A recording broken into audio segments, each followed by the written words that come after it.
a smallish strip a mile from the edge of town.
Artie and Ed's is this perfect little classic drive-in restaurant thing that it's not even on the Oshkosh Airport property, but it's just off-site a little bit, and we just look forward to going there every single year. They have the servers going around on the roller skates, and there's no restaurant really inside. It's just all either outdoor seating or they bring it to your car, and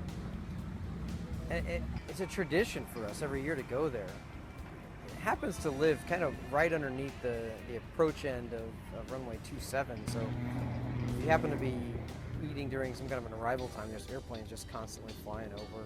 They just have classic drive-in fare, hamburgers and other kinds of sandwiches, chicken sandwiches, grilled cheese, and they have these incredible fried cheese curds and fried mushrooms and, you know, all the foods that probably people will tell you not to eat these days, but they're just awesome. And then they have these cows, and our favorite is the black cow. It's basically a root beer float that then has been blended all together, so there's ice cream all the way throughout the drink, and they're just, we can't go to Artie and Ed's and not have a black cow. What do you mean? Artie and Ed's they're not even open all year long. They actually close during the wintertime, but each year during Airventure Oshkosh, we're constantly looking for our next opportunity to go to Artie and Ed's. And it's a real special time. The servers are super friendly, the food is quick, and we just always enjoy doing that each and every year.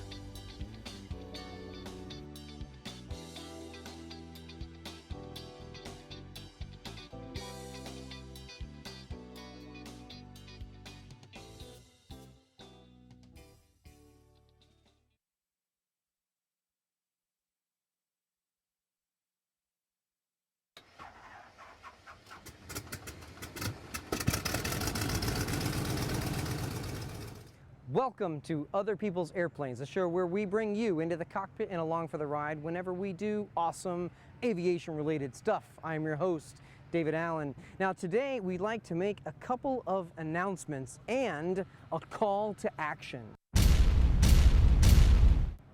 Now, that was a little obnoxious. As I was saying, we have a call to action at the end. Okay, seriously, that's enough.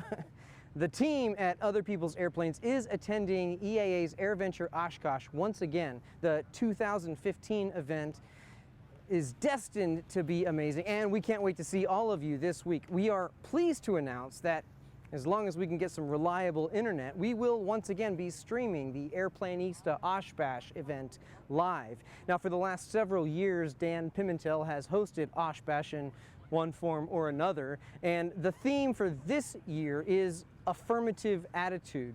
For details and the list of panelists, head on over to this link right here. Then be sure to head on over to this website here to view the live stream.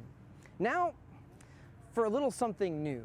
izzyvideo.com is a subscription website dedicated to teaching you everything you need to know to become a video creator. And his website is chock full of informative tutorials on a variety of subjects. Now, we're not getting anything from him, but Israel Hyman, the creator behind Izzy Video, has recently commissioned his Small Stories Manifesto, and you can read all about it on his website. But the basic premise is this. A small story is a short video with a total duration of not more than 2 minutes. It's a complete, self-contained story with a beginning, middle, and an end. It has no pressure to be significant or big. Small topics are just fine and even encouraged. There's also no pressure to have high production value, so you can make it with whatever video equipment.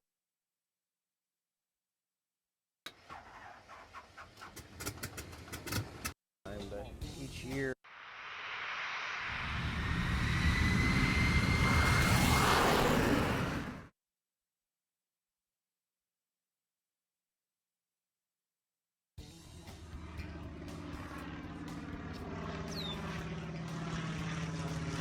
Artie and Ed's is this perfect little classic drive-in restaurant thing that it's not even on the Oshkosh Airport property, but it's just off-site a little bit, and we just look forward to going there every single year. They have the servers going around on the roller skates, and there's no restaurant really inside. It's just all either outdoor seating or they bring it to your car, and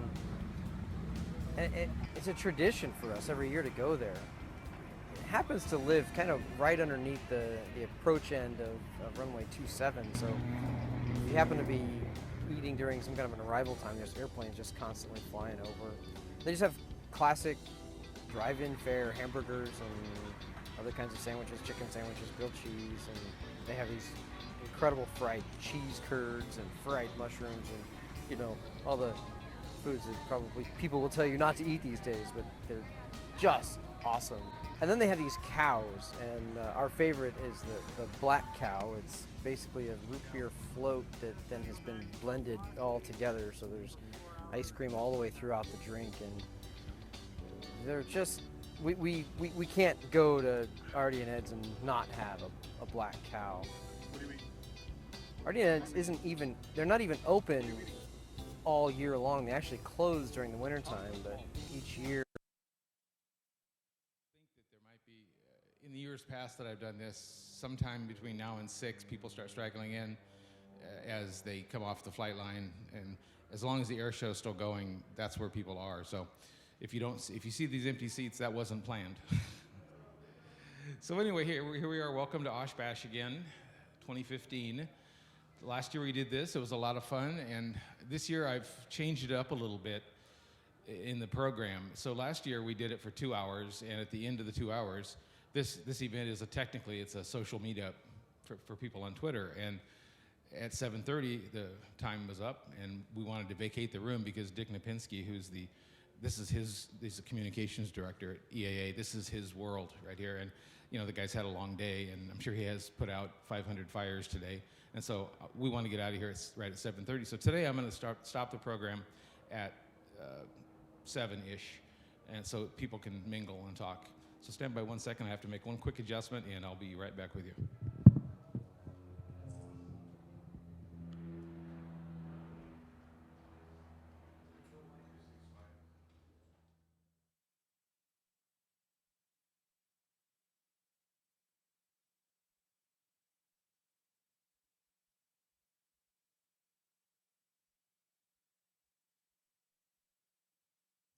So the reason that I'm here, the name of this program is Affirmative Attitude Live. And Affirmative Attitude is a column that I write for Cessna Flyer and Piper Flyer magazines. I've been doing it for maybe 18 months. Yes, 18 months. And it's just loads of fun. And I'll get into that in a minute, but I have a couple of quick opening comments that I'd like to make. First of all, regarding your phones, this is the opposite of the symphony. If here they tell you to turn your phones off, you can leave your phones on, turn your ringer off, but if you want to live tweet, if you want to take photos, if you want to periscope this, I don't care, you know, that's totally encouraged. The main thing I want to say, first of all, is that I'm so happy that everybody is here, not here at OSHBASH, but here at Oshkosh. And I know that everybody in this room has made tremendous sacrifices at home, job, family, all of that to get here. And so it's just a really, really cool thing. And I throw this event every 2 years simply as a way for mostly people on Twitter to get together and say hello to each other. And this year, I think, is off the charts. Everywhere I go, I've seen, you know, more camping, more airplanes, more everything. It's just a really good thing. And I want to also thank Glenn Towler right here in the front with the open airplane shirt on. He flew 11,000 and how many miles? 11,989 miles to get here from New Zealand. So that's really pretty cool. So just a quick little bit about what I've been doing. I've been writing now for 5 magazines. I've been writing since 1979. I'm primarily an ad agency owner, but that's my day job. But the aviation writing that I do is really what I love so much. And so I write for AOPA Pilot, EAA Sport Aviation, HAI Rotor Magazine, and of course Cessna and Piper Flyer magazines. And I've got a 6th one that I made today, but I can't announce it, unfortunately. I'll see the paperwork and I'll announce it. So what I want to do to start this is bring Heather Skumatz up she's the managing editor, right, of Cessna and Piper Flyer magazines, and just start a little bit by asking her a couple of quick questions. Heather?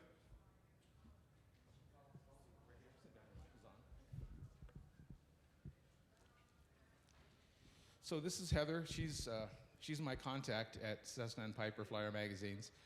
And when I decided I wanted to write, let me give you a little background if you don't understand what the Affirmative Attitude column is about. It's about GA advocacy and volunteerism.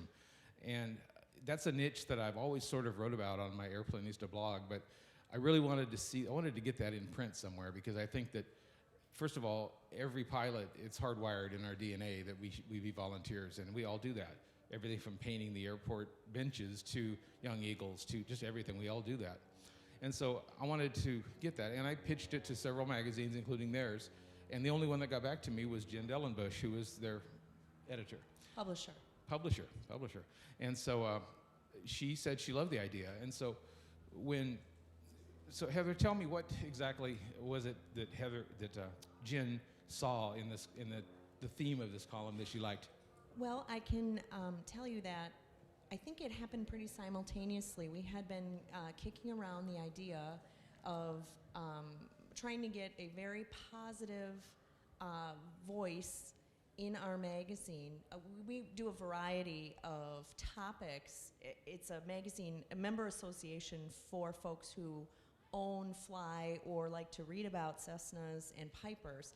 So we have a big responsibility there as far as what their varied interests are, from maintenance and very technical to fun, flying for fun recreationally, to all the other associated needs like insurance and all those other considerations for mostly sole ownership, general aviation aircraft. And the one thing we want to be very aware of in our editorial is that we are presenting a very positive voice, something that is inspiring to people to continue to fly, because it is very hard for a lot of our membership to find reasons to keep going. Either they have difficulty with their aircraft and regulations, they have difficulty with their health, they may have a myriad host of other difficulties that keep them. Is that me? Okay, that keep them from feeling excited to go out and fly. So we had been talking internally about that, and Dan pitched, I think, the right idea at the right time, and we were happy to snap it up. So he's been doing a great service for us in presenting that as part of our mission. Well, thank you. It's a pleasure. I'll tell you, I work, like I said, I write for 5 magazines, and between Heather and Jen, first of all, the magazines are great. Heather wrote a column recently, not a column, an article recently, the one, the Hanger Find. Yes. That was just really cool. I mean, and as a journalist, she really gets, really enjoys what I'm doing. But tell me, have you got any reader feedback from any of the columns that I've written? Well, we don't get a lot of reader feedback in general, unfortunately. We hear when we make a mistake. People like to write in letters to the editor, and this is the kind of thing I'm getting at here. You know, that people do like to find fault, and will be very willing to speak up when they have something negative to say, unfortunately. When they have something good to say and they appreciate it, we encourage them. But we don't get a lot of that, unfortunately. And our letters to the editor have been getting better as we've gotten our magazines in better shape as far as the quality of the content. We have a wonderful staff of very professional writers with us now. Obviously, when you're building a publication, you start at ground zero, and we've been able to build that now. It's been 11 years. So folks like Dan. We're getting better all the time. We're actually getting letters to the editor now. It takes a while, and it's hard to motivate people to comment. But I can tell you that I am sure that there are folks out there who have been inspired by what you've written that we have not heard about, because we do hear about it after the fact. 5 years from now, they'll say, "Oh, I remember that story. I think it was just last month." And it was 5 years ago, because we all have busy lives. So it's still coming. You're still relatively new, Dan. I am. 18 months it takes people a while. Well, thank you. And first of all, I want to say quickly, all of you out there in the breezeway, there are empty seats here. If you'd like to go ahead and come on in, you don't have to look through the glass. It's okay to come in. We won't bite. So, last question for you, Heather, is sure. What's the future hold here for the next year or two? What's cooking? With the magazines? Yes. Oh, well, I think we're going to continue a little bit along the same course we've been as far as keeping the same writers. I just got some great story leads and some great thoughts with some new folks as well. And so we're going to keep on the same course because it's working. We are growing. Our magazines are well received. We've gotten a lot of nice feedback here, and we'd like that to continue. Awesome, and I know that Heather's going to stick around until the end, because at the end of the program, because of the sponsorship of the 2 magazines, we've got a special gift for everybody in the audience that I think you're going to really enjoy. So if stick around for the end, and you're going to get something pretty cool. Mm-hmm.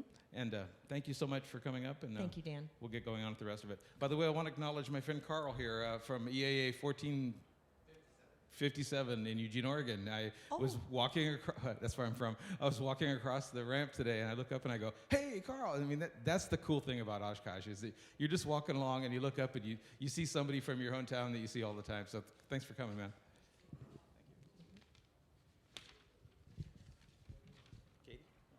So the first person I want to talk about, I'm going to bring these people up.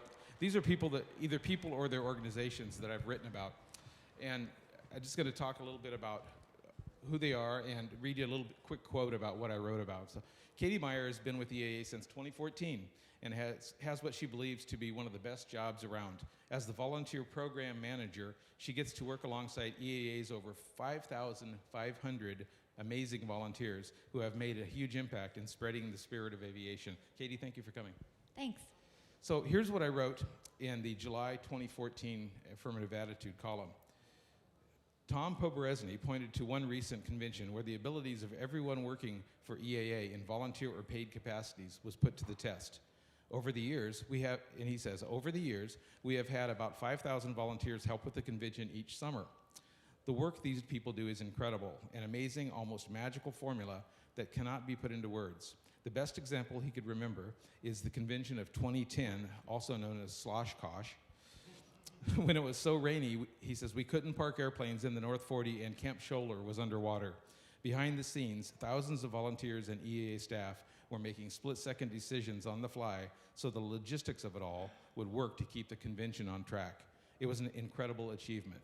I think that what EAA does and the volunteers at this convention can only be described as incredible. So let's talk a little bit about how you put your volunteer team together each year. Well, it's pretty impressive, but you don't have to work too hard. I think people come to Airventure Oshkosh and they see all the volunteers out there working, and they realize they want to be a part of that. You see the camaraderie and the hard working, and you don't have to ask too hard. They come. Cool. That's great. So tell me, I've noticed, I was talking to the tram driver, or not the tram driver, but the guy in the back of the tram today as I was riding somewhere. And I said, how do you apply for this job or something? And he says, I usually drive the tractors, but he said, I've been a farmer forever. So do you look for, when somebody comes to you and they say, I want to be a volunteer at Oshkosh, do you ask them what is their personal skills, what do they know how to do, and then put them into that slot where they fit best? We really leave it up to them. I mean, if they have a specific skill set that they want to use at EAA, we will work hard to find them the right role. But we get applications throughout the year where they just select an area. So perhaps, someone who may even be a non-aviator, but they want to come out and see what it's about. We'll train them. We'll get them on the flight line. They don't have to know how to do it. We're patient, and we've got some excellent volunteers who are willing to help anybody learn. That's very cool. Now, I have a hint from your accent that you might be from around here.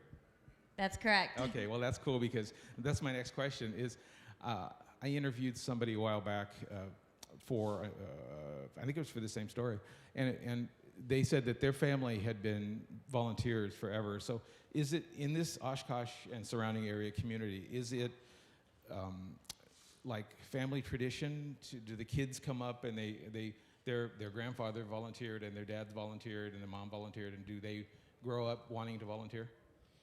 And I think, and for my personal example, I'm a non-aviator, but I've been a volunteer since I was really young.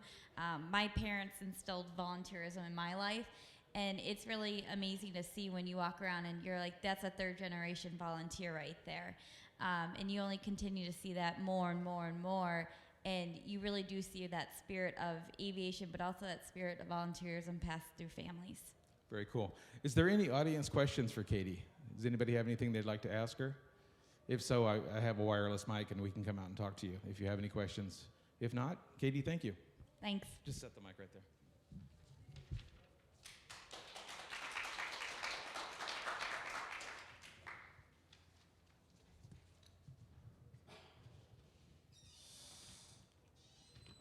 Excuse the shuffling of papers. My next guest, Mark, come on up, is Mark Spencer. He's the CEO of FlyQuest. Now, I'm not sure how I stumbled across FlyQuest, but I was sure glad that I did because the story was just really, really cool. Now, I didn't write in Affirmative Attitude about his organization. It's a small thing that's going to be coming out in AOPA Pilot about it. But when I started getting into the story, the first thing I found out was they've got a simulator. And I thought, okay, great, everybody has a simulator. But when I found out, A, what kind of simulator it is, and B, what Mark and his organization is doing with it, it just got more fascinating. So let me give you a little background. Mark Spencer is the co-founder of FlyQuest. It's an Alabama nonprofit whose mission is to get more youth involved in aviation. Specifically, FlyQuest provides education and measures the aptitude and interest of kids, regardless of economic background. So Mark led FlyQuest in obtaining a full-motion 6-degree of flight, or 6DOF, flight simulator that is used to provide a realistic introduction to flight to many kids who otherwise would not be exposed. And I'll read you a little quick quote about coming out in the AOPA pilot article. Sometimes it seems that everything has been tried to grow the pilot population with varying levels of success. The one constant in all of our efforts, though, is the need to have a hook, to have an angle, something unique to rise above the noise of the day and draw the public into our wonderful world. And down in Huntsville, Alabama, one nonprofit organization may have found that hook. a simulator. Oh sure, you say, a simulator are everywhere, right? Not the kind that Flycrest offers to and to flight students. Their first of its kind DCX Max FM simulator is a custom-built FAA-certified advanced aviation training device, or AATD, that can be easily configured for 25 single-engine and 10 multi-engine airplanes. But it's not so much what their highly versatile simulator can do, it's that what's noteworthy is what FlyQuest does with it. So Mark, that's where I want to start. First of all, let's talk about how you got the simulator and why it's different and what's so cool about it. Sure thing. Actually, a number of pilot friends of mine, myself, Caroline Hodges, who is a CFI, Ramona Banks, another private pilot, and Russ Louie, who is a retired Air Force colonel, we're all talking about the need to get more youth involved in aviation. And I don't know about you guys, but I'm one of those people that really enjoy taking people flying for the first time. And what I found is that when you take people flying, there's some people that just, immediately understand how to fly the airplane. And there's some people that, maybe it would take them a little bit of time to kind of get used to it. I think anybody can fly an airplane, but there's some people that just have a lot of natural talent. There are other areas too, like maintenance, where you find people that just naturally or mechanically inclined to know how to work on putting things together. Weight and balance makes sense to them. People that have air traffic control skills. And so we thought, what a great way to try to solve the problem of getting more pilots, more aviation mechanics, more air traffic controllers, and at the same time solving a problem with a lot of youth not having a career path to success and maybe not fitting into the traditional mold of, we'll go major in business or go major in engineering. And so we decided to combine that together and try to educate a very broad audience about aviation and find those in that audience who kind of get that and who are motivated, who are interested, who hear this idea about airplanes, and find those that have the talent as well as the interest and move them kind of up the ladder, get them farther and farther along the path towards a career in aviation. And that's exactly what we've done. So we have what we call a 5-day program, which is typically done in 5 days for our homeschoolers, but for high school students, we spread it out over 15 weeks. But we spend the first day introducing them to how airplanes works, the physics of flight, some of the science and engineering behind it.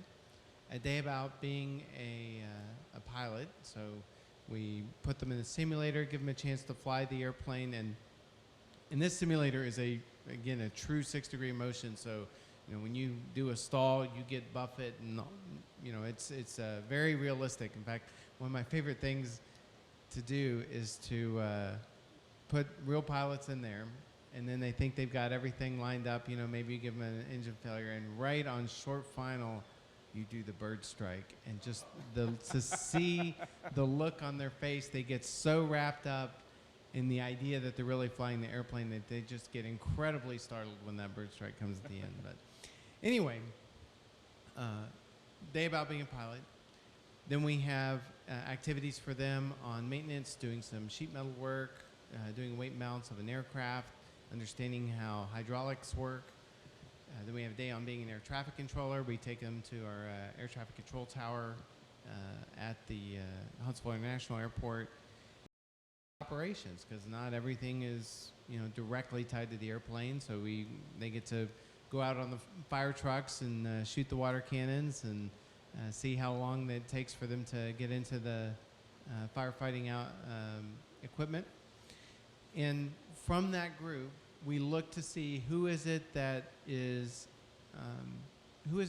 the flying, or who is it that gets the maintenance, and try to develop programs to be able to get them into internships if it's maintenance related, or get them into a private pilot certificate if they're pilots.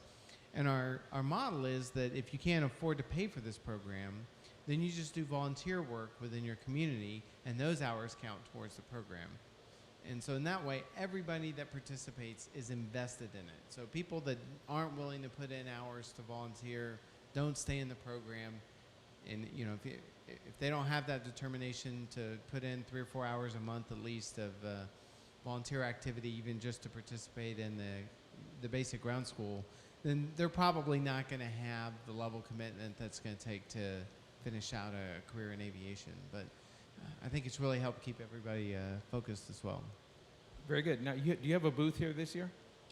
We have a booth for XFS, but not for cool. FlyQuest. We did, however, bring little envelopes in case anybody wants to consider making a donation to help us continue these programs, and we'll leave those on the table here. Great. Okay, and the last thing I wanted to ask is, I know you're a nonprofit. How can people help to send you money? Well, we did bring envelopes for anybody that wants to. Also, our website is flyquest.net. We'd be happy to have you guys go to our website. We have ways that you can donate online there as well. And if you happen to be in the North Alabama or Southern Tennessee area, we are always looking for volunteers to help teach kids about aviation. You don't have to be a CFI. You just got to bring an interest in aviation and help talk to kids. We have materials already put together, but you can change them, you can customize them, and add some of your own experience, some of your own bend to help inspire these youth. And one of the things we've really worked hard on is finding pilots that come from a very diverse background to come and teach these kids. One thing that was kind of a little bit of an eye-opener was when you find people that come from an underserved background, a lot of them respond better to somebody that they feel came from that same background. Very cool. Last thing, you have a website. We do. It's flyquest.net. Flyquest.net. FLYQUEST.net. Excellent. Does anybody have any questions for? So stand by a second, Heather. Heather. Yeah.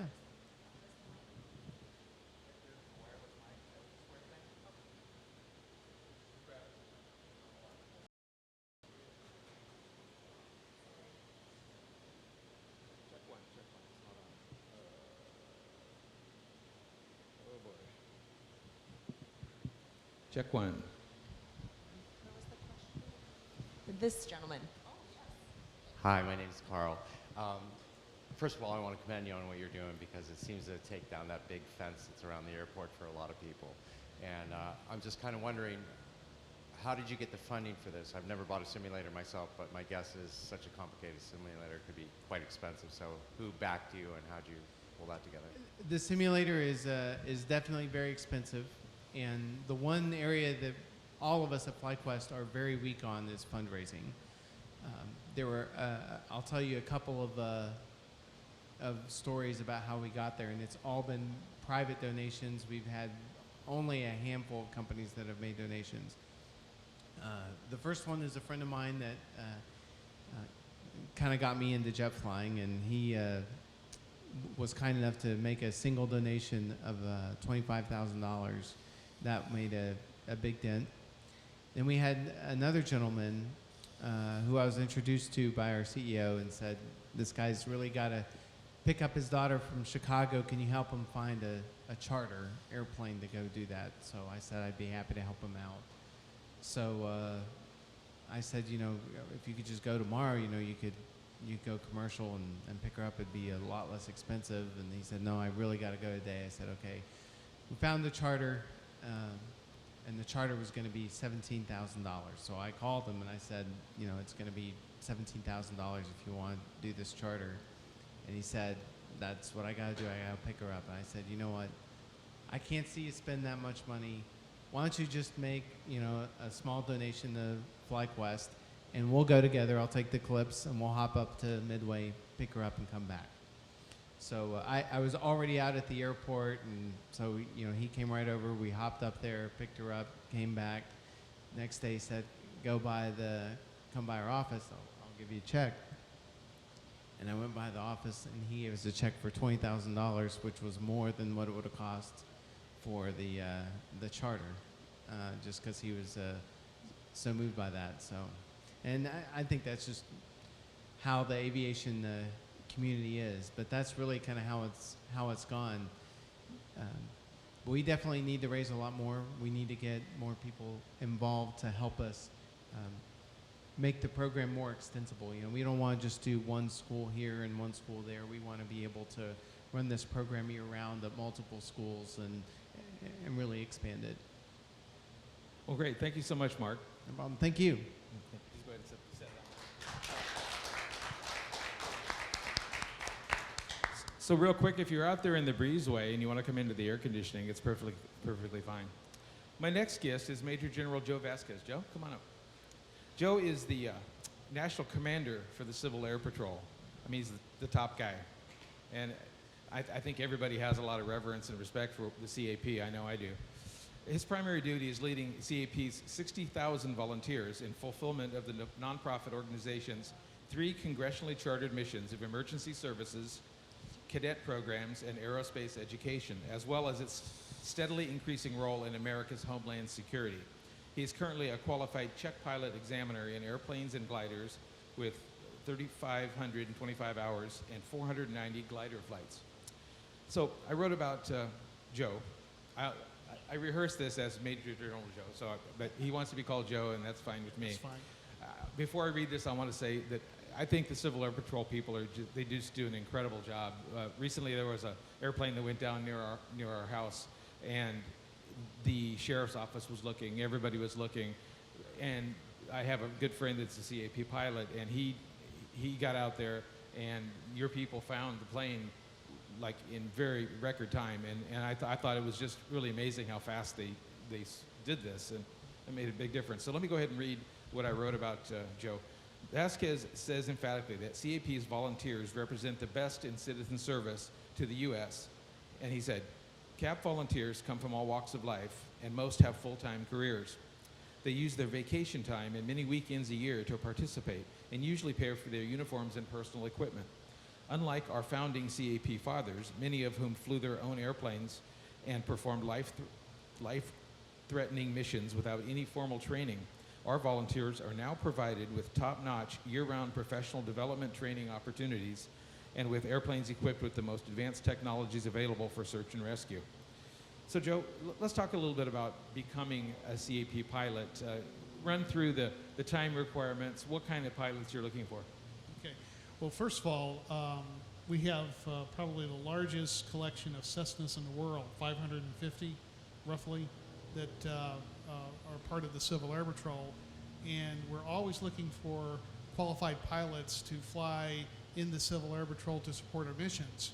And those missions are varied from everything from teaching cadets with our cadet orientation flying to a flight teacher program that we have all the way out to our actual search and rescue, and now the Homeland Security and disaster relief flights. So we really have a pretty wide tent for aviators to come into CAP, not just pilots, but a whole variety of professions. But pilots in particular, we're always looking for, and really we want people that are comfortable with, in general aviation, aircraft.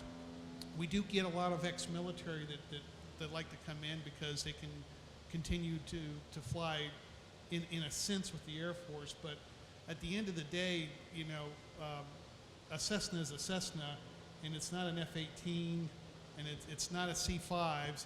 And sometimes we'll get high-time military pilots that, frankly, we have to retrain how to fly single-engine airplanes. So that's why we really value the general aviation pilot coming into Civil Air Patrol, because you don't need that level of retraining to fly with CAP. And the steps to becoming a CAP pilot is, first of all, becoming a CAP member, and then second of all, qualifying in one of our aircraft, which is simply a check ride, depending on the make and model, and depending on pilot experience level to participate in our program. And we have a variety of training to bring a pilot up to what we call mission pilot status, which is a requirement to fly the federal missions that we do for the Air Force and the search and rescue flying and things of that nature. But we don't necessarily have to have pilots come all the way up to that level right off the bat, because we have cadets that we like to give orientation flights to, and all that's required is 200 hours pilot and command time plus an appropriate checkout for a pilot to be able to fly our cadets. And so we have a wide variety of things that we have available for all experience levels of pilots coming in. That's very cool. 200 hours. I thought it'd be more than that. That's really good. It's really, really the thing that we're looking for is just, basic experience in the airplane. And they don't have to be a flight instructor to take a cadet up. But we require the pilot to do the takeoff and the landing for liability reasons. But once they're up in the air, to turn the controls over to the youngster, if the youngster will take the controls. Sometimes they're a little reluctant to do that. But we offer all of our cadets, and we've got over 25,000 of them, upwards of 5 powered flights and also upwards of 5 glider orientation flights. And we also have about 50 gliders that are located throughout the country. Now, correct me if I'm wrong. Was it the article I read about you? You talked about one of the things that you train for is being comfortable flying low and slow. Mm-hmm. Yeah, and so I thought that was really cool. That something I never thought about. But when you do stop and think about search and rescue, they do spend a lot of time low and slow, looking down, doing different things. So let's talk a little bit about the training. I think the average pilot can probably learn a lot from training and certification that they receive as they get into your program. Is that true that, pilots, they become better pilots after they go through your program? I think so. We have quite a training regime. We have an annual check ride requirement, but we also have training that we do throughout the year. And not only just for mission flying, but also for proficiency flying. We have profiles for instrument proficiency that we have for the pilots that join. And but in particular for the missions, we do a lot of what you call low and slow training, and we do it in a variety of different ways. Learning how to go out and do basic search and rescue is really precision flying, because we have to know where we have flown to know what we have searched. And that's one thing that separates us from, someone launching an airplane to go find somebody without any formal training, is you're not quite sure where they went. And we have to know when we go out and we search an area that we actually searched that area and we did it thoroughly. So that's part of their training, is precision flying a precise path, doing it usually at 1,000 foot above the ground, doing it at 90 knots, and being in a position to give the observers the platform that they need. And that's the other thing about CP. It's not just the pilots. We have to have observers aboard our aircraft. So that's the non-flying members that we like to bring in to do that part of the mission as well. So, and they have a training regime as well to learn how to first of all, be comfortable in the cockpit, and second of all, how to use the CP radios, how to look outside, because there's an art to search and rescue. It's not just simply you go and look for something interesting. You have to, it's like reading a book. You have to constantly be scanning the terrain as you overfly it, and you have to do it in a consistent manner, otherwise you could, miss something. And the name of the game is detection. If we're going out looking for somebody, we want to detect that person as rapidly as possible. So that's cool. That's very good. Now, does anybody have any questions for Joe? No.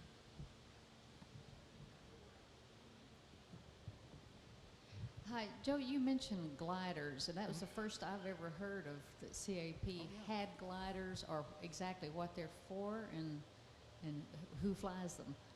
That's a good, well, for one thing, we don't do search and rescue with gliders, obviously.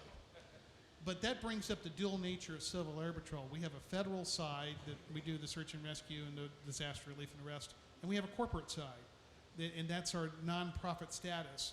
And we started a glider program on or about 2000, and started acquiring gliders and had a memorandum of understanding with SSA for their glider clubs, that we could fly our cadets in club gliders and count those as orientation flights.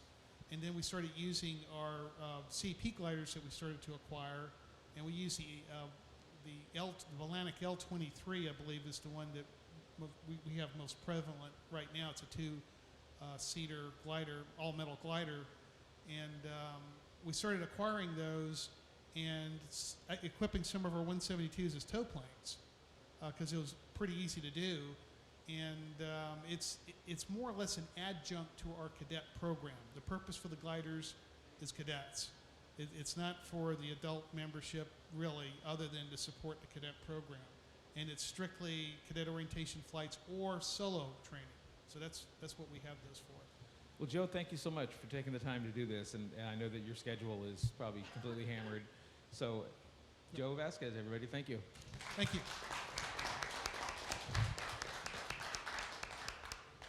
My next guest is almost close enough to where I live to be called a homeboy, not quite. Ryan, come on up. Ryan Pemberton is from Pemberton and Sons Aviation up in Spokane, Washington, and I guess I have to publicly apologize because Spokane is not that far by Cherokee from where I live, and I've been saying for I don't know how long, as long as I've known about you guys, that I need to get up there and see, go to Felts Field and see what you have up there, because I think if you know anything about restored vintage airplanes, this is the mother lode with these guys. I mean, I can't say enough good things about people that do what they do. But let me just read a little bit. Ryan is a mechanical engineer for Scanavalve Corporation, which is the family business. It's a leading manufacturer of pressure instrumentation used in wind tunnel and flight testing, which by itself is pretty cool. I could talk for hours about, have you ever met anybody that works on stuff that builds wind tunnels? I mean, that's pretty cool. But anyway, his passion, though, is to general aviation, specifically antique aircraft. He is a commercial single-engine land and sea pilot, as well as an A&P with instrument authorization. His family operates Pemberton and Sons in Spokane, where they specialize in restoring, operating, and maintaining antique aircraft. The family currently operates 5 vintage airplanes and are restoring a Grumman Goose.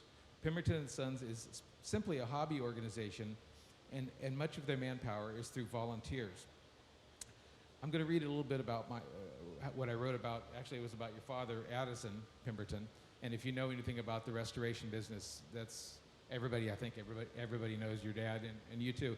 By the way, I got to add, I'm going to go off script here and say that it's really cool that you're second generation restore, and everybody talks about what's going to happen when all the old guys die. And I mean, unfortunately, that has to happen. And I'm really glad to see that you're coming up and you're going to keep it going. Yeah, there's a few of us in there. So here's what I wrote about their company and about his father. There was a time this summer when you came across, there will be a time this summer when you come across one of these beautiful vintage airplanes and catch yourself really enjoying the way its big round engine pounds the air into submission as it takes off. As that massive engine produces the rumbling symphony that we all aviators all crave, that will be your cue to pay respect to the people who restored that old ship, for they are a very rare type of aviator. Restorers like the Pemberton family are to be paid the highest respect we can muster, because they are literally the link that connects the children of tomorrow with aviation's glorious past. Without them, old wrecks will continue to rust in cornfields, and twisted bits of airplanes will be left for dead in the backs of barns. So the one airplane that comes to mind, everybody, I think, when they think about, is the family Boeing 40C. It's a 1928. Yeah, that's right, 1928 Boeing Model 40C. So I'm not going to get into the whole long story of that, but unless I ask you about that, I might. You never know. But the workmanship. Now, I've never seen this airplane, but I can tell you, even not seeing it, that the photos I've seen that Ryan has taken, by the way, he's an excellent photographer. You do a really good job at that. The workmanship that you all put into that Boeing 40C is simply unbelievable. It's got to be just beautiful, and someday I'm going to see it in person. So let's talk about how you have a lot of volunteers. Let's talk about how they balance their life, their work, their family, and all of that, so they can carve out time for doing the restorations. Yeah, so what we do with aviation is a hobby for all of us. My dad and I work together at the family business you mentioned, and it's kind of a homegrown deal. It's bore out of my dad's passion for antique aviation. He goes every single day after work and goes down to our hangar and restores and tinkers with and operates old airplanes. I grew up in that environment, just surrounded by it. Every single day after school, my mom would take us down there, and that's what we did. I have one older brother, and it was us. That's what we did. My dad has an exuberance and a passion that is kind of unlike anybody I've ever seen. You've talked to him, you know it. And he just has a way of magnetically attracting people. He just pulls people in. And what we do is, frankly, it's pretty awesome. It's a lot of fun. So, you know, he has a way, and just what we do. You know, we live in a city where, we fly over town a lot, and a lot of people look up and say, wow, that looks like a lot of fun. Whether it's my grandfather used to fly those, or they just look neat, or I love the sound of them, whatever it is, and they just seem to come in. So about how many volunteers do you say in your circle of people that help you? Yeah, it's always a kind of influx. We're typically restoring a project at some point, depending on the scale of that airplane, kind of drives the number of volunteers we have. Right now we're doing the Grumman Goose, which is a little bit of a bigger airplane.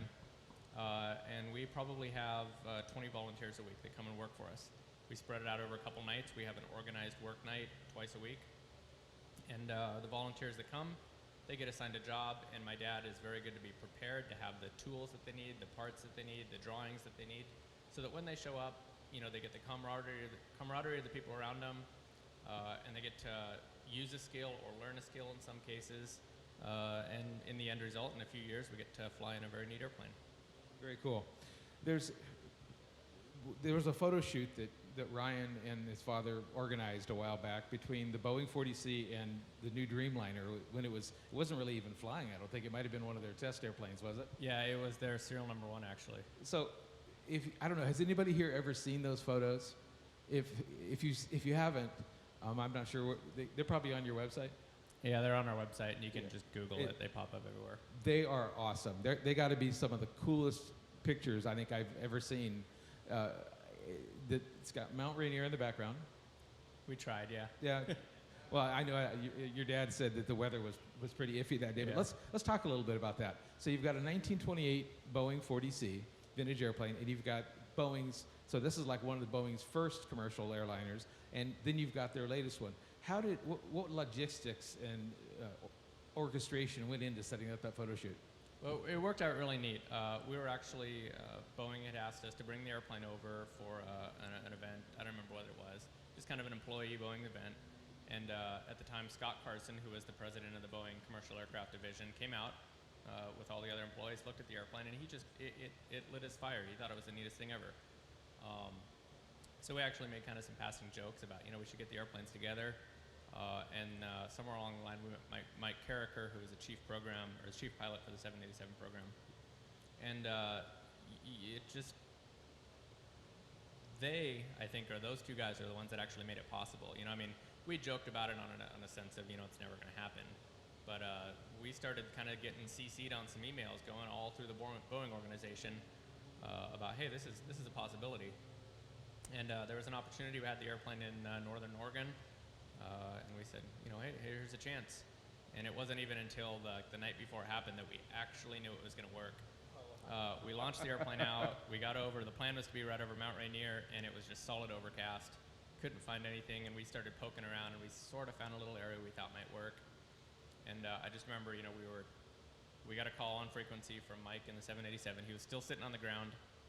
And we said, hey, Mike, the weather's not looking so good. We're not really sure if it's going to work out.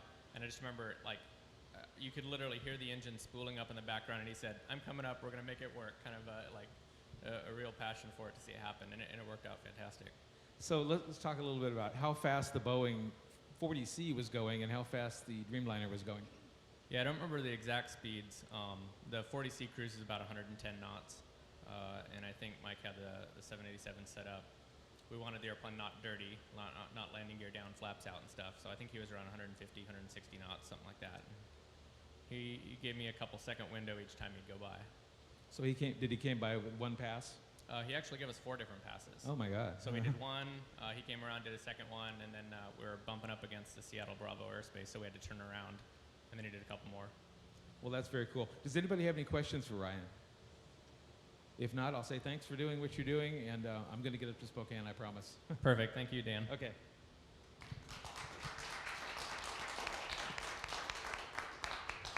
So my next guest is somebody I kind of went off the rule book a little bit because I haven't really written about Martha Phillips in my Affirmative Attitude column.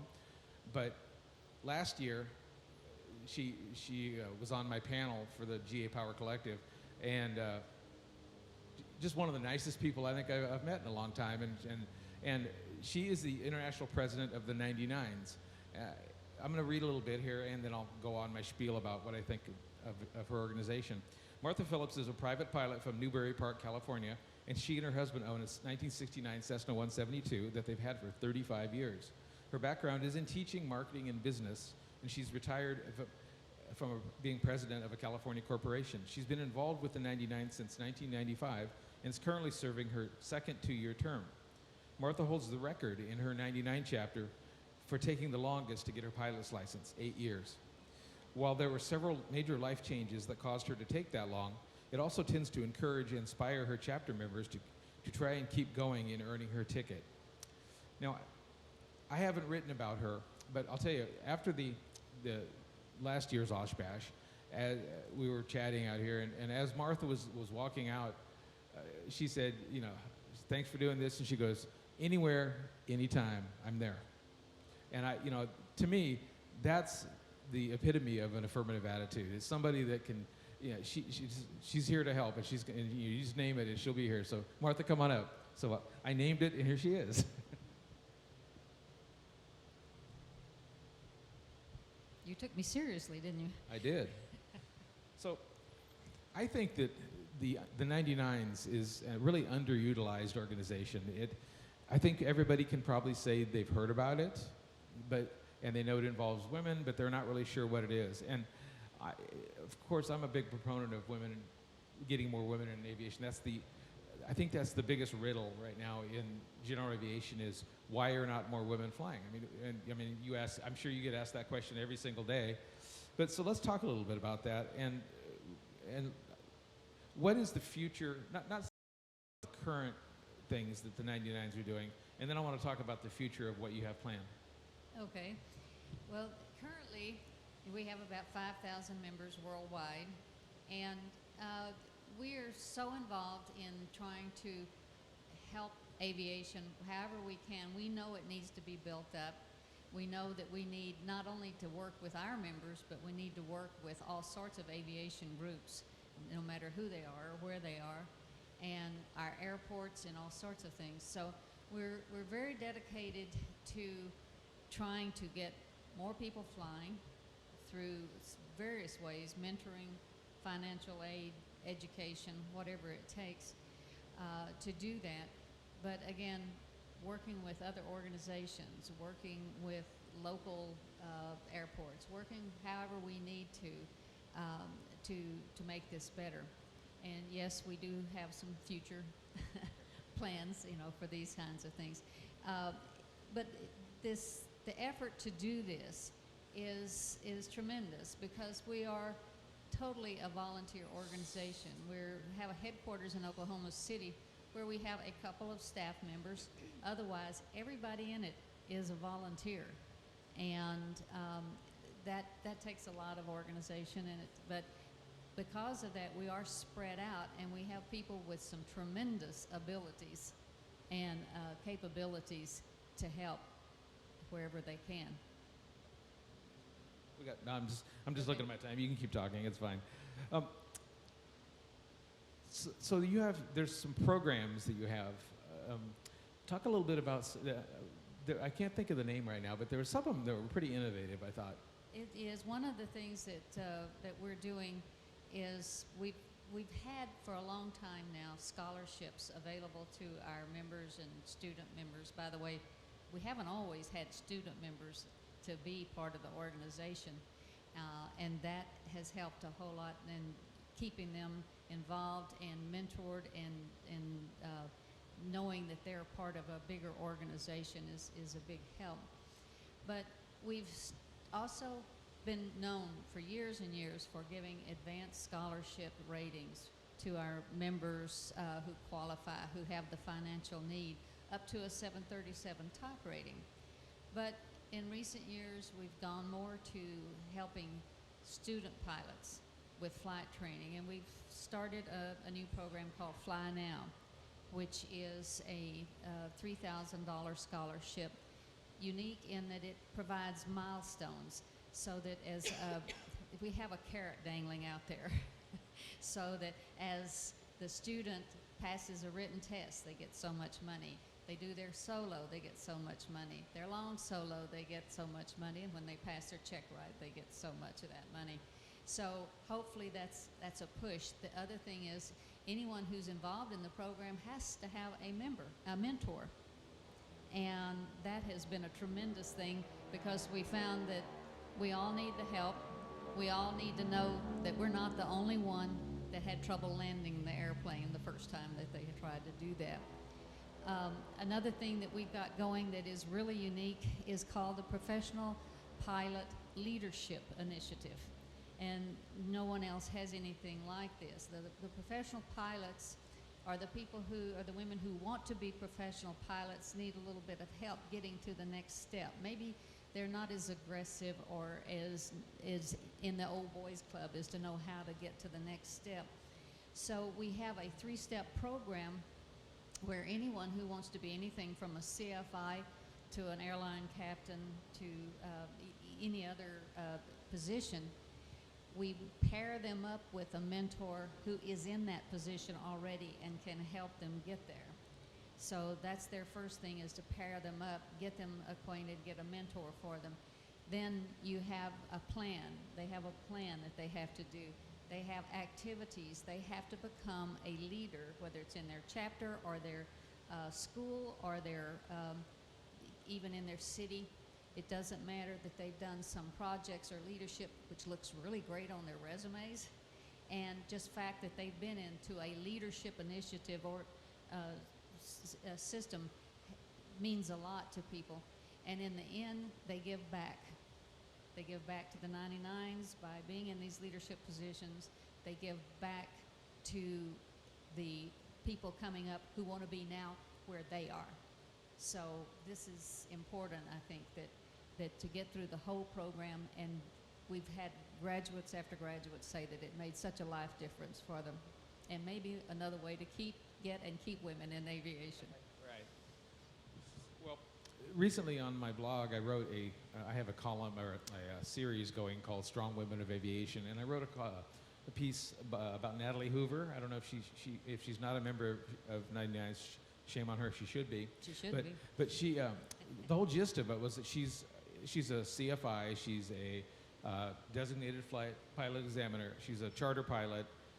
Yada yada yada. I mean, super active pilot, and she's also the mother of 2 young children.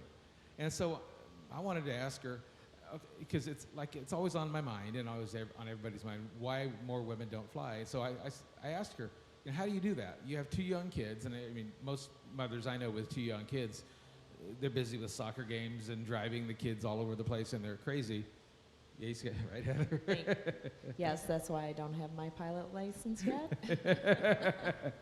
So tell me, what are some of the obstacles that, or just, I don't know, this is the $1 million question that you always hate to have people ask you, but what is it? Why are more women not flying? Yeah, there's that magic 6% that seems to be around all the time for years and years, still is, whether it's in the military, whether it's in general aviation. We can't seem to break that particular barrier. But there are some obstacles. One is just expectations through their families, just through society. And there are people that didn't know that girls could fly. But that's really not the biggest thing. A lot of them, overcome that at a certain age. There are some things very interesting articles and books that have been written lately about teaching women to fly. It's different. They need to have a whole different concept to teach women to fly. A lot of them are not familiar, with the terms. If you say something about empennage, they go, but they didn't grow up maybe around this or know so much. So it's the fact that they have not had a lot of background with it as children, perhaps. They're not expected to, is one thing. Again, the training is very important. Women do learn a little differently than men do. And we're trying to get CFIs to understand that and use different language, different expectations.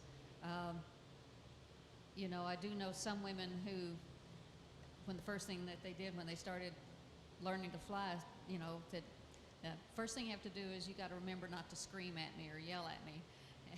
we've had flight instructors say, fine, if you won't yell at me. That works out too.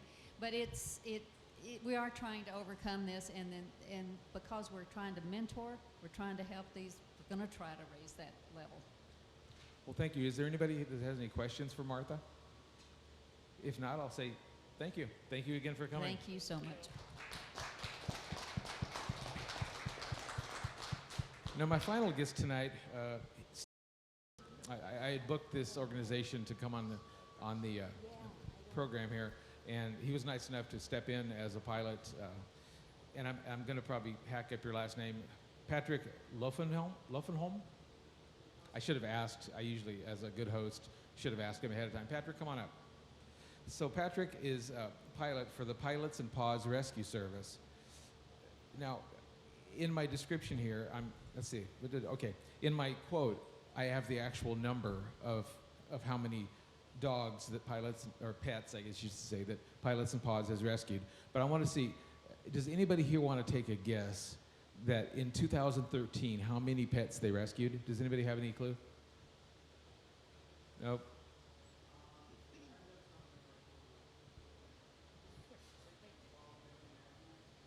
Just 1 second, I'll get the mic over there. Yeah, I think you heard different numbers all over the planet, but I heard some number, I don't recall ASPCA, but it's like 12 million. I'm guessing. No. So Patrick Loeffenholm first flew for Pilots and Paws in 2008, and since then has been flown hundreds of dogs himself. Recently, he started doing Noah's Ark flights, flying 30-plus animals at a time, 30-plus animals at a time in his Baron 55. In his 8-to-5 job, he designs fire extinguisher systems for big airliners, which again would be another cool interview all by itself. I mean, just like with Ryan before talking about flight testing. And on the side, he does flight instruction at Raleigh-Durham International Airport. He sometimes flies with his own dog, an 8-pound Chihuahua Rat Terrier mix that usually does not worry about the weight and balance with him on board. 8 pounds. So here's what I wrote about Pilots and Paws. This is from my June 2014 column in Cessna Flyer and Piper Flyer magazine. In 2013, over 4,200 Pilots and Paws volunteers flew more than 15,000 animals to new homes with the help of 12,000 non-pilot volunteers. So in 1 year, they flew 15,000 animals. Think about that. Since our inception in 2008, they've likely flown more than 50,000 animals. There's really no greater feeling of joy than seeing an animal make it out of a shelter and into the arms of a loving forever home or foster family. It's especially cheerful when kids are involved. It seems everyone's smiling when our pilot lands and places a puppy into the arms of a child. Words cannot describe the emotions when you see not only the difference these pilots are making for the animals, but also how they affect the people who are receiving the newest member of their family. All of our transports have a strong emotional element, and our pilots are held in the highest regard, and hero is a title used that often describes them. I have to totally agree, and I think my buddy Carl here is shaking his head because I know this is a really important issue for you. But when I got into researching this, I was stunned. I really was. I had no idea. So let's talk a little bit about how Pilots and Paws finds your pilots. And what are the requirements to start flying rescue missions? Well, first, thanks for having me, Dan. Requirements for pilots, it's just having a plane and just wanting to make a trip. Weight and balance is always an issue. In the beginning, I didn't have a requirement about kennels, but now I do. And the rescuers need to bring kennels. And then it's really just, where am I going? My normal route is North Carolina to New Jersey or New York City or something like that. And that's that Noah's Ark type of flight that I do. So anybody, if you have an airplane and if you're licensed and you're get in touch with you guys and you can start flying animals. That's it. Yeah, there's on the website there's a map, makes it really easy. Just a zip code from start to finish. And then if I'm anywhere on that line, then I can email the rescue or the foster or anything like that, and then find out how I get in touch with everyone. So you mentioned weight and balance. Then, as he was saying that, I was thinking, okay, let me guess. You put the Chihuahuas in the back and the Rottweilers in the front, or how do you do this? Something like that, right? and then the Chihuahuas will go in the nose compartment because they're really loud. So they need something to drone out that really loud yelp. That's cool. So let's. I mean, I know people that fly with their dogs, but what's it like to fly with a load of 30 dogs? Interesting. One of the first Noah's Ark flights that we did, it was a hot summer afternoon, even at 8,000, 9,000 feet, and we had 28 dogs in there, and cats and kittens and all kinds of things, and sometimes the smell can be overwhelming. The smell would be a big one. Even with all the air vents open, it got a little disgusting. Yeah, I wasn't going to bring up the smell. Well, that's really the only downside. As long as everyone's in a kennel, I don't have to worry about cleaning up a mess and that kind of stuff. Very cool.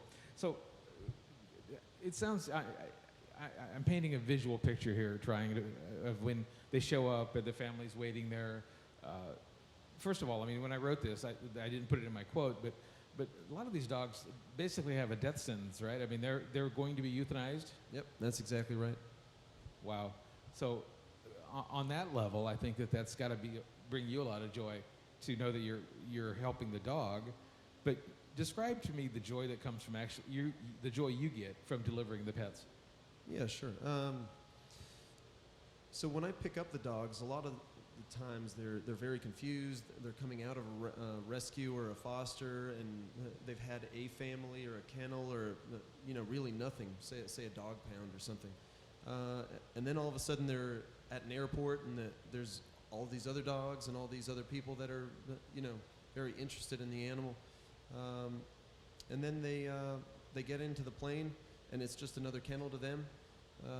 I start up the engines, they start barking or they get a little scared. But by the time we take off and rotate, most of them go to sleep. And then when we land, we'll have moms and kids out there and the people that are picking up these animals, and just huge smiles on their faces. And they always say that we're doing such a great job and all this, but I always tell the fosters that they're doing the hard work. For me, I'm just a bus driver essentially. I just load up the dogs and just make sure that they're safe, and then take them wherever they're going.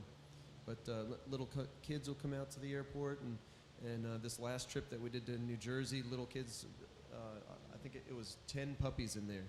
The little kids were out there, just every single one of them. Oh, I want this one, I want that one.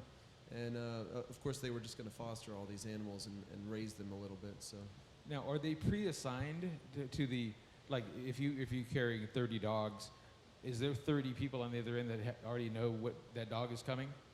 Not all the time. Sometimes this could just be a foster transport, so from one foster to another. Or if, say, like recently in North Carolina, there was a dog that was used as a bait dog for fighting, dog fighting. And the vet in North Carolina just wanted to put him down. He was in misery. He had an infection on his paw from one of the bites. And through the network of the fosters and the vets and everything in New York City, there's a vet that actually specializes in this kind of dog treatment.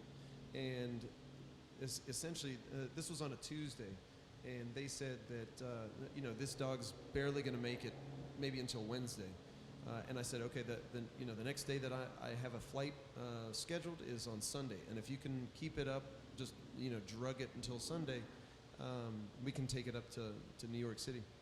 And luckily, made it up there. The vet, again, a specialized vet in New York City, took care of him. Couldn't save the leg, but saved a life.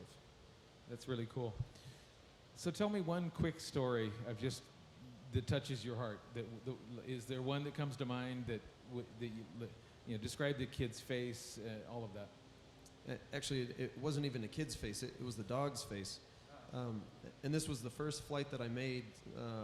So if you ever see any Pilots and Paws posters or brochures or anything, you'll see a picture of me with sunglasses on and a dog's head kind of resting on my shoulder. And that was Rom Dog. Rommel was his official name, but everyone called him Rom Dog. So he was an old oh man, now I don't even remember the type of dog, but it was one of those like greyhound, black, but scary looking at night, right? And he was probably 13 years old.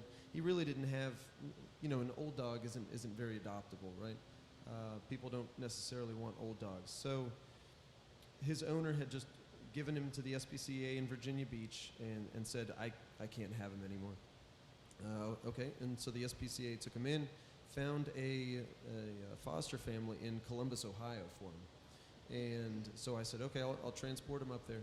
And when we got to Columbus, he was just ecstatic. He had no idea where he was, but he was very interested in sniffing, and this new owner, the new foster, took him on a leash, and he just was happy as a clam. He had no idea that his life had just turned around, right? From basically, as you said, a death sentence, to he now had probably another 6 or 7 months to live in a nice, huge field. Turns out that the previous owner had gotten in a car accident with the dog, and the hip had been injured, but they had never taken him to a vet to be properly repaired.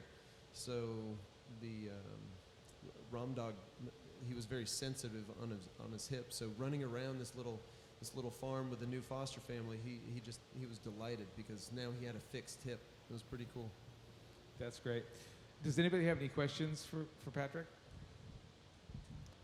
First of all, I want to thank you from the bottom of my heart for all Sure. the animals. Thank you. There must be a lot of expense for the people. Is there any redeeming payback for the pilots, or is this all out of their own pockets? Yeah, so everything is out of our own pocket. All the fuel, all the landing fees or anything that's associated with it.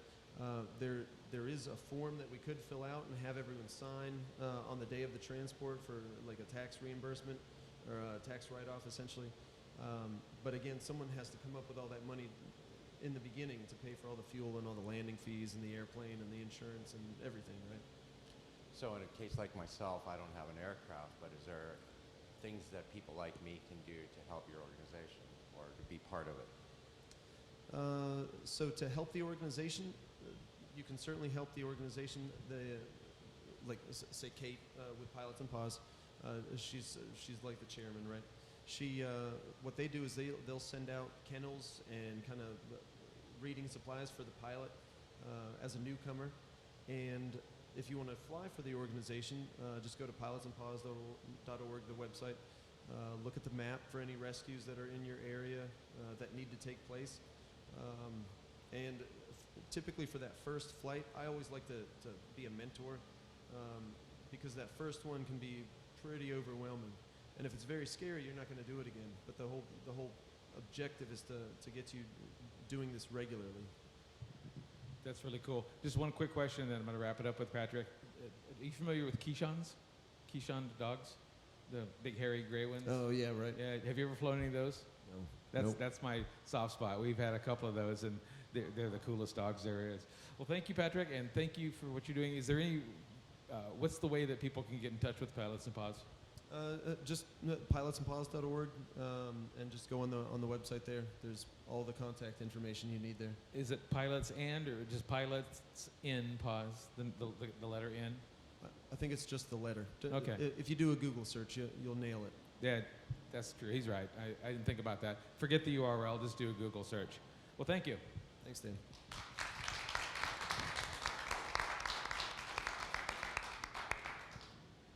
So I'm going to wrap it up. Does anybody remember that Oprah show where she gave everybody cars? This ain't that.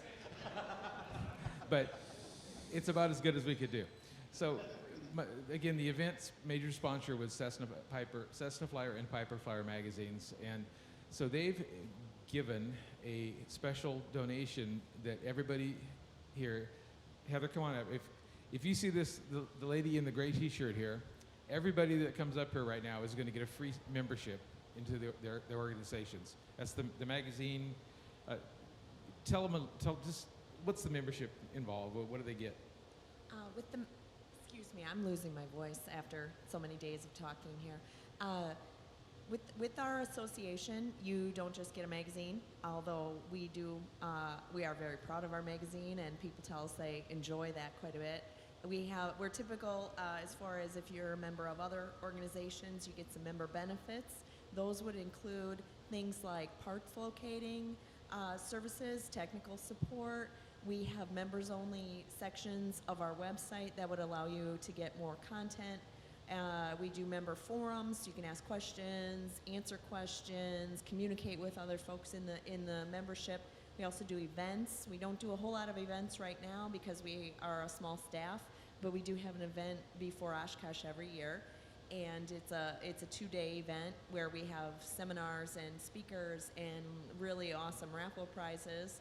And really, we'll help you out with anything. If you just give us a call, we will find you the answer or point you in the right direction. So that's the biggest benefit of all, is friendly people.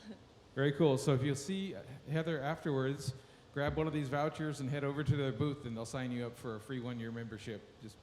I think it's well worth it. I know that I honestly, to be honest with you, did not know about your magazines before I discovered it, and when I did, I realized that they're better than you probably, even if you, whether you know anything about them or not, they're worth reading.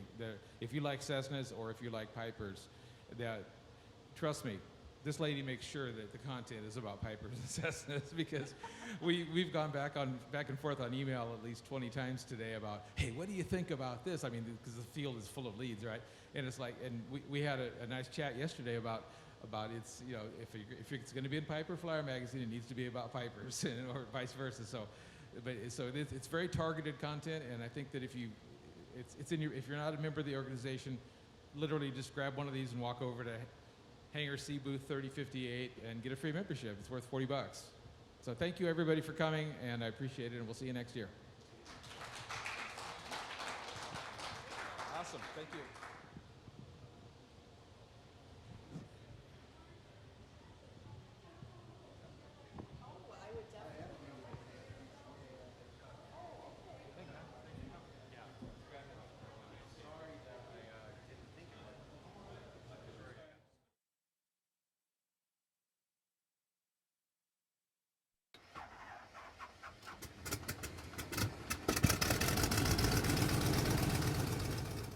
Welcome to Other People's Airplanes, the show where we bring you into the cockpit and along for the ride whenever we do awesome aviation-related stuff. I'm your host, David Allen. Now today we'd like to make a couple of announcements and a call to action. Now, that was a little obnoxious. As I was saying, we have a call to action at the end. Okay, seriously, that's enough. The team at Other People's Airplanes is attending EAA's Airventure Oshkosh once again. The 2015 event is destined to be amazing, and we can't wait to see all of you this week. We are pleased to announce that as long as we can get some reliable internet, we will once again be streaming the Airplanista OSHBASH event live. Now, for the last several years, Dan Pimentel has hosted OSHBASH in one form or another, and the theme for this year is Affirmative Attitude. For details and the list of panelists, head on over to this link right here. Then be sure to head on over to this website here to view the live stream. Now, for a little something new.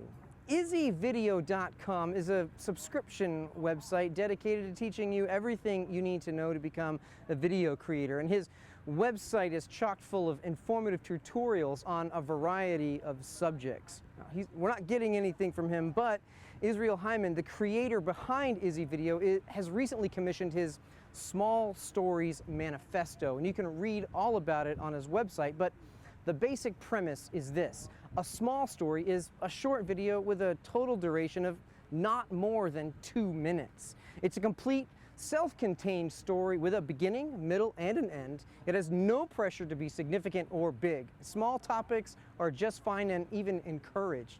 There's also no pressure to have high production value, so you can make it with whatever video equipment you have, even a mobile phone.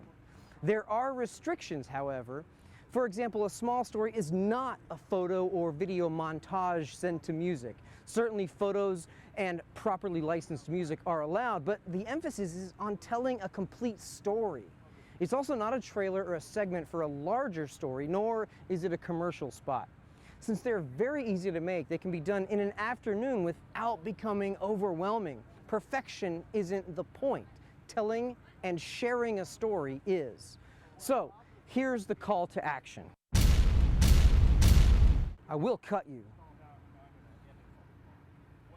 Now, we here at Other People's Airplanes love to bring content from Airventure, but this year, we'd like to see your stories. We're calling them OSH stories, and we want you to make one and send it to us. Then, we want to showcase all of them right here at Camp Bacon, or maybe it's the camp formerly known as Bacon, on Friday night at 7 p.m. Details about all of this and a link to upload your video are available on our newly created website, oshstories.com. Simply upload your video, fill out a simple form so we know a little bit about your video, and then be here at Camp Bacon this Friday night, July 24th, to share in the fun. We might even share some of the best OSH stories on our YouTube channel. Just be sure you don't use any copyrighted music on your video, or we won't be able to put it on our YouTube channel. So, what will your OSH story be about? You can tell a story about a person, a particular airplane, a company, a product, a new one, or maybe an old one, an event, a group of people, whatever. We want to see Airventure Oshkosh through your eyes, and we can't wait to see what you come up with. Now, to help you get started, I've created an OSH story as an example. Take a look.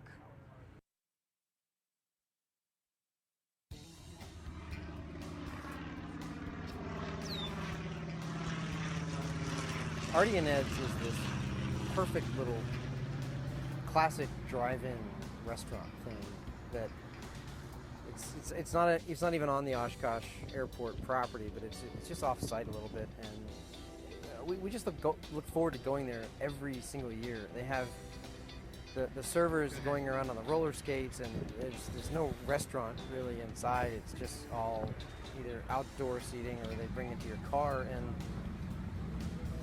it's a tradition for us every year to go there.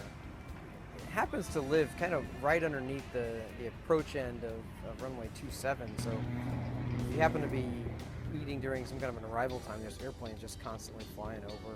They just have classic drive-in fare, hamburgers and other kinds of sandwiches, chicken sandwiches, grilled cheese, and they have these incredible fried cheese curds and fried mushrooms and, you know, all the foods that probably people will tell you not to eat these days, but they're just awesome.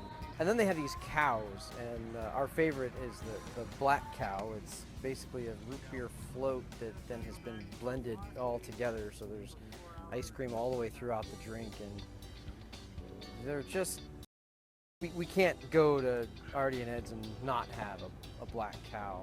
What do you mean? Artie and Ed's they're not even open all year long. They actually close during the wintertime, but each year during Airventure Oshkosh, we're constantly looking for our next opportunity to go to Artie and Ed's. And it's a real special time. The servers are super friendly, the food is quick, and we just always enjoy doing that each and every year. So there you go, a short, simple video about something I look forward to every year at Airventure Oshkosh. And yes, the black cows are divine. Now, this video was shot and edited completely on my iPhone. There are lots of great apps for shooting and editing videos on iOS. One of my favorites, and I'm sure a quick Google search will yield options for Android devices as well. And now, we are calling all of you.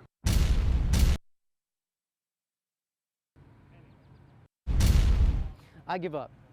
Shoot your story, upload it here, and come to Camp Bacon on Friday. And don't forget about OSHBASH on Tuesday, July 21st.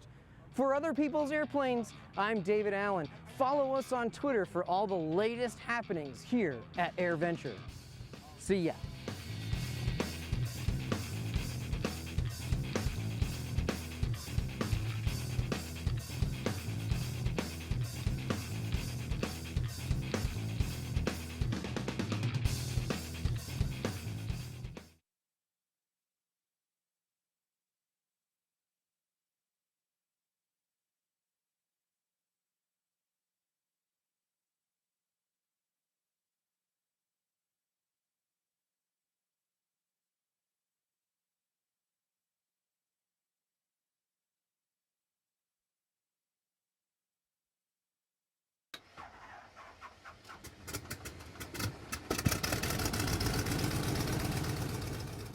Welcome to Other People's Airplanes, the show where we bring you into the cockpit and along for the ride whenever we do awesome aviation-related stuff. I'm your host, David Allen. Now today we'd like to make a couple of announcements and a call to action.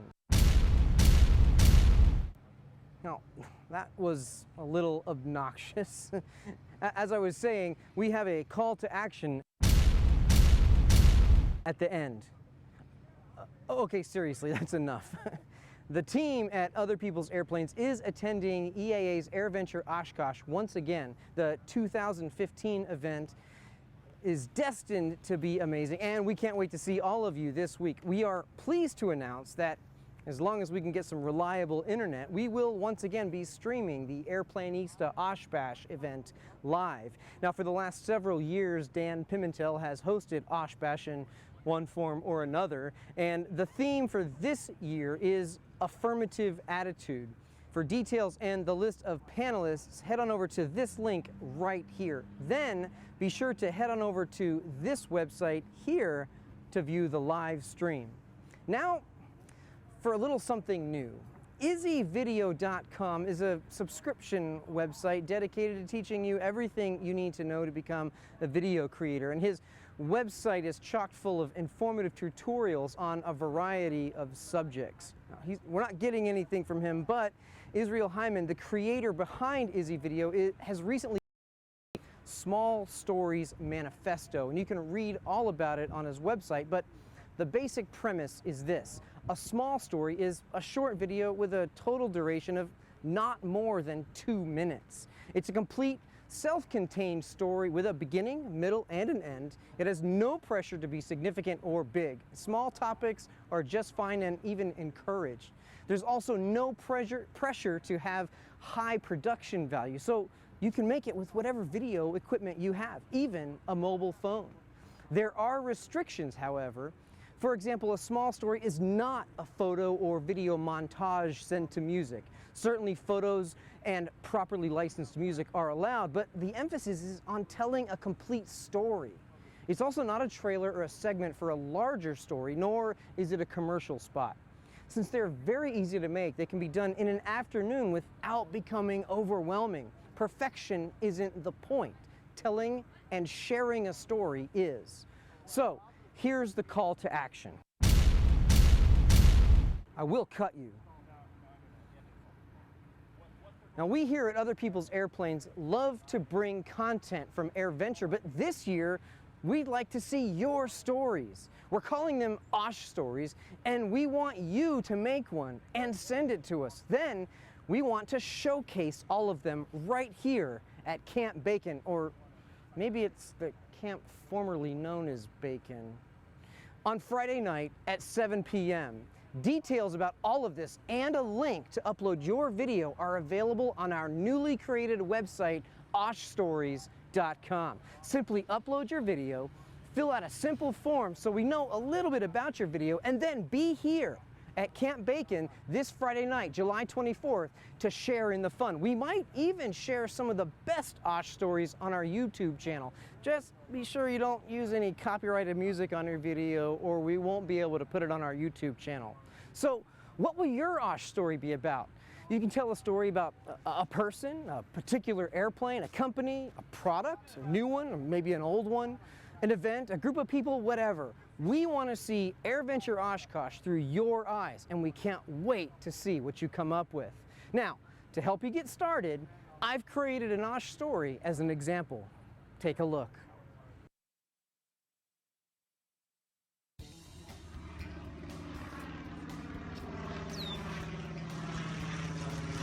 Artie and Ed's is this perfect little classic drive-in restaurant thing that it's not even on the Oshkosh Airport property, but it's just off-site a little bit, and we just look forward to going there every single year. They have the servers going around on the roller skates, and there's no restaurant really inside. It's just all either outdoor seating or they bring it to your car, and it's a tradition for us every year to go there. It happens to live kind of right underneath the approach end of runway 27, so if you happen to be eating during some kind of an arrival time. There's airplanes just constantly flying over. They just have classic drive-in fare hamburgers and other kinds of sandwiches, chicken sandwiches, grilled cheese, and they have these incredible fried cheese curds and fried mushrooms and, you know, all the foods that probably people will tell you not to eat these days, but they're just awesome.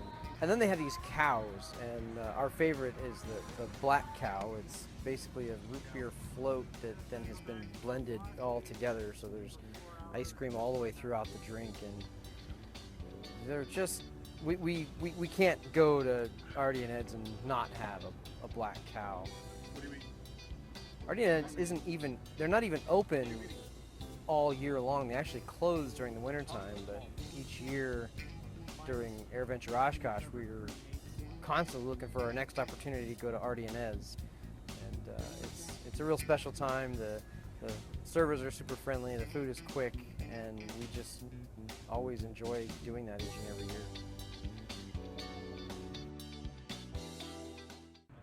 So there you go, a short, simple video about something I look forward to every year at Airventure Oshkosh. And yes, the black cows are divine. Now this video was shot and edited completely on my iPhone. There are lots of great apps for shooting and editing videos on iOS. VisiWig is one of my favorites, and I'm sure a quick Google search will yield options for Android devices as well. And now, we are calling all of you